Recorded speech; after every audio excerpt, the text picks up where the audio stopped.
होता है कि उसको वकील ज़रूर मिल जाता है, लेकिन ये 3 हवालों से जो बड़ा अहम वाक़या है। अल्लाह ने क्यों बाइकाट कर दिया इनका केस लेने से? ना उसको पकड़ा जाए ना उसको सजा दी जाए।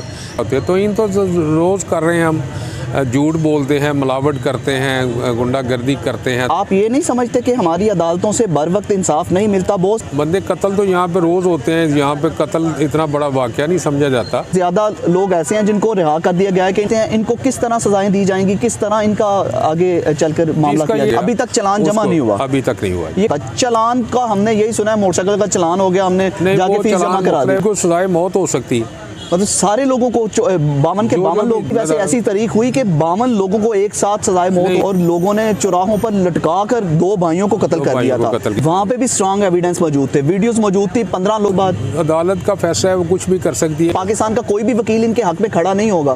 सजाए मौत ने गाजी इल्मुद्दीन बने, कन्फेशन करें अदालत से कि हमें सजा दे और ये जन्नत में। लेकिन हमारी अदालतों से तो लोगों का एतमाद ही उठ गया हुआ है। यहाँ पे सालों साल लोग बूढ़े हो जाते हैं, जवानी में मुकदमा करते हैं, साल लग जाते हैं, बूढ़े हो जाते हैं, फिर शायद जाके कहीं फैसला आता है। जो मुल्ज़म का हक है, इन्होंने भी वो हक इस्तेमाल करना है। वकाला डिले का बायस बनते हैं, लोग खुद बनते हैं, पुलिस चलान वक्त पे मुरतब नहीं करती। जो सामने आएगा इनको सजाए मौत होने के चांसेस हैं, तो उसको सजाए मौत हो जाती है, तो कितनी देर के अंदर अंदर उस पर प्रोसेस कर दिया जाता है? सुप्रीम कोर्ट से फारग हो गया तो फिर किसी वक्त भी उसके रेड वारंट जारी हो सकते हैं, उसको सजाए मौत हो जाती है। अस्सलाम वालेकुम जी। सियालकोट में होने वाले साने ने मरतबा फिर सियालकोट को पूरी दुनिया में मशहूर कर दिया। हमारे एक उस्ताद थे स्कूल के अंदर, सलीम राही साहब, अल्लाह पाक उनको गरीक़े रहमत करे, हमें बताया करते थे कि मशहूरी 2 किस्म की होती है, फेमस और दूसरे को कहा जाता है नटोरियस। फेमस लोग वो हैं जैसे कायदे आज़म अल्लामा इकबाल, अपने अच्छे अमाल की वजह से जो फेमस होते हैं। लेकिन हमारे सियालकोट की 2 मरतबा ऐसी मशहूरी हुई कि इस मशहूरी को तो नटोरियस ही कहा जाएगा। इस पर बात करने के लिए ये कि आगे इसके मामला क्या होंगे, मुल्जिमान को तो गिरफ्तार कर लिया गया, आगे इन मामलात में क्या क्या पेशरफ्त होगी, इस पर बात करने के लिए मेरे साथ इस वक्त सदर बार खालिद हुसैन कुरैशी मौजूद हैं। हम बाकायदा उनसे इस हवाले से गुफ्तगू का आगाज़ करते हैं। अस्सलाम वालेकुम जी। जी वालेकुम कैसे हैं आप? खैरियत से? अल्लाह का शुक्र। ये अफसोस हुआ कि हमारे शहर में, हमारे मुल्क के अंदर एक गैर मुल्की नुमाइंदे को, हमारे मेहमान को इस तरह का अमल नहीं होना चाहिए था। हम लोग भी भरपूर मजम्मत करते हैं, लेकिन इतने ब्रूटल मर्डर भी हो गए, बड़ी बड़ी ज़्यादतियाँ भी हो गई, लेकिन आज तक किसी हर बंदे का एक हक तो होता है कि उसको वकील ज़रूर मिल जाता है। इस मामले में वकला ने क्यों अपना इसका बाइकाट कर दिया? हमारा मेहमान था, मुलाजमत कर रहा था, और जो वाक़या मैं समझता हूँ उसमें वो बेगुनाह है कि जो पोस्टर उसने फाड़ा है, मुमकिन है उसको ये पता ही ना हो कि इस पर लिखा क्या है।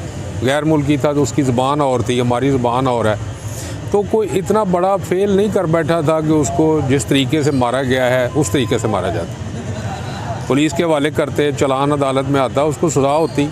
ये तो कोई तरीका नहीं था कि उन्होंने खुद ही अदालत लगाई, खुद ही एग्जीक्यूट भी कर लिया और उसको जला के राख कर दिया। मतलब वकला ने क्यों बाइकाट कर दिया इनका केस लेने से? जी, हम समझते हैं कि ये जब तक हम ये ऐसा नहीं करेंगे, ये आइंदा ऐसे वाक़यात रूनुमा होते रहेंगे।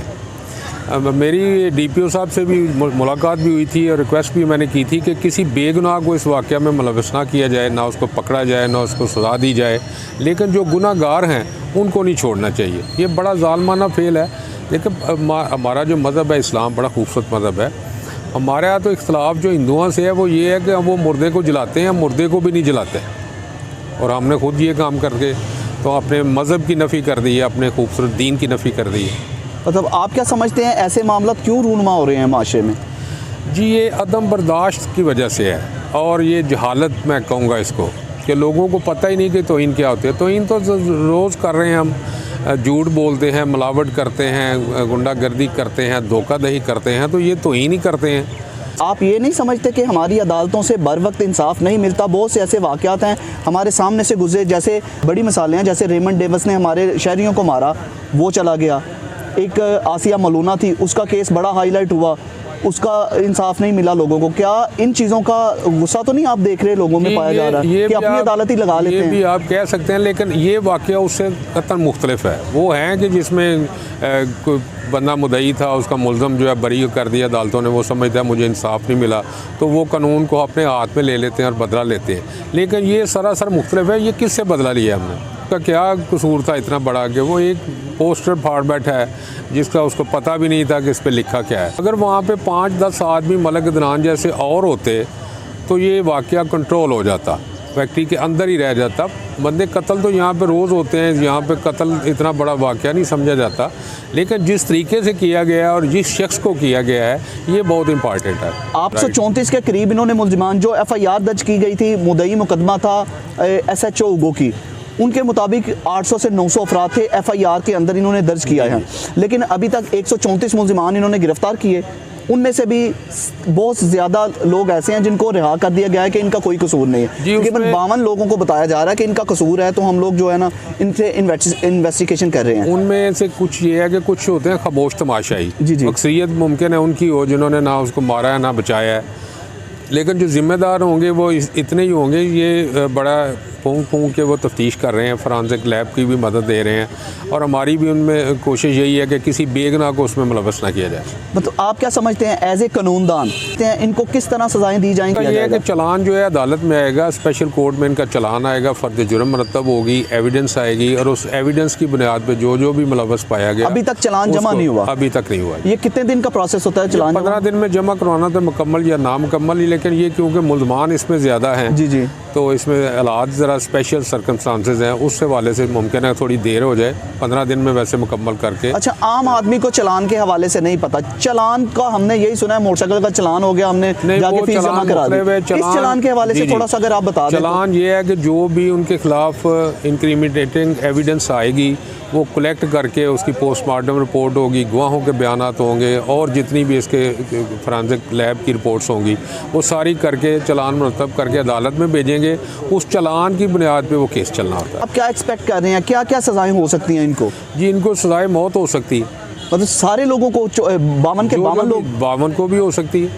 जो उसमें कभी वैसे ऐसी तारीख हुई कि 52 लोगों को एक साथ सज़ाए मौत हो गई हो? इससे पहले नहीं हुई कभी। मतलब एक और पहले वाक़या हमारे यहाँ पे हुआ था, वो भी ब्रूटल मर्डर था, इससे भी ज़्यादा तशद्दुद किया गया था और लोगों ने चौराहों पर लटका कर 2 भाइयों को कत्ल कर दिया था। लेकिन बड़ा अफसोसनाक वाक़या था, लेकिन सुप्रीम कोर्ट ने काफ़ी अरसे के बाद उनको जो है ना बरी कर दिया है। वो अफसोसनाक ही मैं कह सकता हूँ उसको, लेकिन इसमें शायद ऐसा ना हो, इसमें स्ट्रांग एविडेंस मौजूद है और उस एविडेंस की बुनियाद पर सज़ा उनको हो सकती है। वहाँ पर भी स्ट्रांग एविडेंस मौजूद थे, वीडियोज़ मौजूद थी। 15 लोगों को उन्होंने शायद सज़ाए मौत दी, जिनमें से 8 लोगों को उन्होंने उसमें उम्र कैद में तब्दील कर दिया। उसके बाद जो बाकी के साथ थे सजाए मौत के मुल्जिमान, उनको भी बाद में जो है ना बरी कर दिया। 13 साल शायद उन्होंने 13 साल बाद अदालत का फैसला है, वो कुछ भी कर सकती है। शक का फ़ायदा भी जो है, बेनिफिट ऑफ डाउट जो है वो हमेशा मुल्ज़िम को ही मिलता है, तो मुमकिन है इसमें भी ऐसा हो, लेकिन कोशिश करेंगे कि ये जो है ना हमारी तरफ से भी जो असिस्टेंस हो सकती है वो हम करें और इनको करार वाकई सजा। अच्छा, आप क्या समझते हैं सिर्फ आपने ही बाइकाट किया कि पूरे पंजाब में या पाकिस्तान का कोई भी वकील इनके हक में खड़ा नहीं होगा? जी, काफ़ी जो है ना जी, पंजाब बार काउंसिल ने भी मेरी इत्तला के मुताबिक किया है और गुजरांवाला बार ने भी किया है। अच्छा, सब ने बाइकाट कर दिया कि इनका केस कोई नहीं लड़ेगा? इनका केस कोई नहीं लड़ेगा। तो हक तो है ना इनका कि इनके लिए भी कोई बोले, खुद भी इनकी आवाज़ भी उठनी चाहिए, खुद भी अपना दिफा कर सकते हैं, खुद भी अदालत में अपना। वैसे तो उन्होंने जिस तरीके का वाक़या किया है और जिस शान से किया है तो उनको तो कन्फेशन करना चाहिए। सजाए मौत ने गाजी इल्मदीन बने। ये वाक़या है जज्बा ईमानी के तहत किया और इनको उम्मीद है कि इस वाक़े के बाद इनको जन्नत मिलेगी। जी, तो क्यों जन्नत को ठुकरा रहे हैं? ये अपना कन्फेशन करें अदालत से कि हमें सजा दे और ये जन्नत में लेकिन हमारी अदालतों से तो लोगों का एतमाद ही उठ गया हुआ है। यहाँ पे सालों साल लोग बूढ़े हो जाते हैं, जवानी में मुकदमा करते हैं, साल लग जाते हैं, बूढ़े हो जाते हैं, फिर शायद जाके कहीं फैसला आता है। जो इसी तरह है वो तो हमारा जो सिस्टम है, 4 किस्म की अदालतें हैं, वो अपील है, फिर अपील है, सुप्रीम कोर्ट में भी अपील है। ये तो मुल्ज़म का हक़ है, इन्होंने भी वो हक़ इस्तेमाल करना है। तो डिले जो है ना वो उसकी कई वजूहात हैं। अदालतों की कमी है, वकला डिले का बायस बनते हैं, लोग खुद बनते हैं, पुलिस चलान वक्त पे मुरतब नहीं करती, वो तो कई एक वजूहात हैं। लेकिन उसका ये तो नहीं मतलब कि आप खुद ही अदालत लगाएं और फौरी इंसाफ कर दें। आपकी असेसमेंट अब यही है कि जितने भी मुल्जिमान पकड़े गए हैं इनसे तफ्तीश होगी और बहुत ज़्यादा ऐसे जिनका किरदार जो सामने आएगा, इनको सजाए मौत होने के चांसेस हैं? जी बिल्कुल हैं जी, बिल्कुल। और क्या आपको लगता है कि चंद माह के अंदर या 1 साल के अंदर इस पर इम्प्लीमेंटेशन भी हो जाएगी? जी इंशाल्लाह। मतलब ये अपील का हक रखेंगे आगे उस हाई कोर्ट में, सुप्रीम कोर्ट में? हाई कोर्ट में भी है उनका, फिर उसके बाद सुप्रीम कोर्ट में भी है अपील के। अगर कोई वकील ना भी हुआ फिर भी ये हक महफूज रखते हैं, खुद भी कर सकते हैं, वहाँ पे खुद भी अपने आप को डिफेंड करने की कोशिश करेंगे, खुद भी कर सकते हैं, सुप्रीम कोर्ट तक ये केस लेके जा सकते हैं, लेके जा सकते हैं। वहाँ पे फिर लास्ट फैसला जो भी होगा उस पे इम्प्लीमेंटेशन हो जाएगी। उस पे किसी मुलजिम को सजाए मौत हो जाती है तो कितनी देर के अंदर अंदर उस पे प्रोसेस कर दिया जाता है? उसमें ये है कि जब सुप्रीम कोर्ट से उसकी अपील खारिज हो जाए तो फिर रैम की अपील होती है, वो भी अब बराए नाम है प्रेसिडेंट ऑफ पाकिस्तान जी। उसके बाद उसको एग्जीक्यूट हो जाती है, वो फांसी की सजा जो है ना उसको कितने दिन के अंदर अंदर हो जाती है? Within no time. जब सुप्रीम कोर्ट से फारग हो गया तो फिर किसी वक्त भी उसके रेड वारंट जारी हो सकते हैं, उसको सजाए मौत हो जाती है। अच्छा हारिस भाई, बहुत शुक्रिया आपका, आपने इतना टाइम दिया और इस हवाले से हमारी पूरी कानूनी रहनुमाई की कि इस मामले का क्या हुआ, क्योंकि बहुत से लोग जानना ये चाहते थे कि चूंकि उस ब्रूटल मर्डर का भी कुछ भी नहीं बना, आप भी इनमें कहा तो यही जा रहा है कि इनको सजाएं होंगी, पूरी दुनिया देखेगी और हमारा वो चेहरा भी, कानूनी तकाजे पूरे करने का वाला चेहरा भी पूरी दुनिया के सामने आएगा। हमने तो जो कोशिश की है ना वो ये है कि पाकिस्तान का और इस्लाम का जो सॉफ्ट इमेज है उसको बरकरार रखें, कि हम इन वाक़यात को सपोर्ट नहीं करते, कंडेम करते हैं, इनकी मजम्मत करते हैं। और हमारी बार एसोसिएशन जो है सियालकोट बार, इन्होंने फौरी तौर पे इजलास तलब करके इसकी मजम्मत की है और ये बड़ा अहम फैसला किया, ये बहुत ज़रूरी था इनका बाइकाट करना, जी। एक मरतबा फिर आपका बहुत शुक्रिया, आपने इतना टाइम दिया और यहाँ पर आपने बातचीत तो सुनी। अब देखें हमारी अदालतें ये क्या करेंगी।